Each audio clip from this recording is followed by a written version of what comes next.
प्रेम से बोली शेरा वाली मैया की। डीजे मनीष रक्सौल।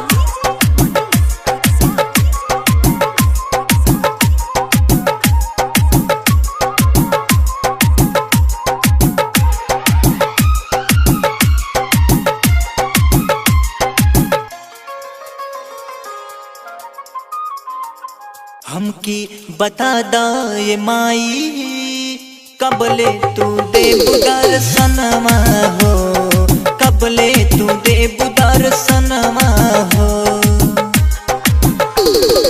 हमकी बता दा ये माई कबले तू देव दर्शनमा हो, कबले तू देव दर्शनमा हो। सूखल बयखिया कहीं ले है पतिया, माने ना छछने मोर मनवा हो। हमकी बता दा ये माई कबले तू देव दर्शनमा हो, कबले तू देव दर्शनमा हो। डीजे मनीष रक्सौल।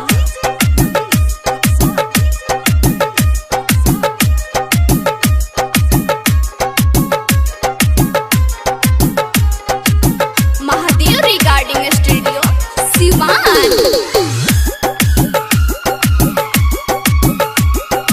असरा पूरा दे तू, झलक दिखा दे तू, काहे करत बाड़ू देरी हो, काहे करत बाड़ू देरी हो। असरा पूरा दे तू, झलक दिखा दे तू, काहे करत बाड़ू देरी हो। इहे निहोरा बतुहरा या गोरा, आवना जल्दी हमर गौआ हो। हमके बता दो ये माई कबले तू देव दर्शनमा हो, कबले तू देव दर्शनमा हो।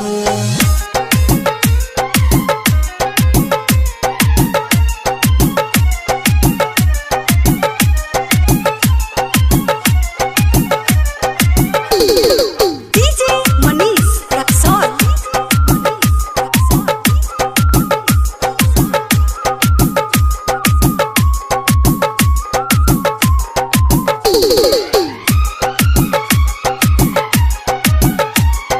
फुलवा मांगा ले होनी, अक्षत मांगा ले होनी, भइल अर्थ वाली बेरिया हो, भइल अर्थ वाली बेरिया हो।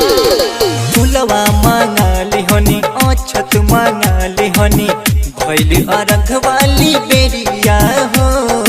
रुके अजैया कहे मोरी मैया, जल्दी तू आव माँ समनवा हो।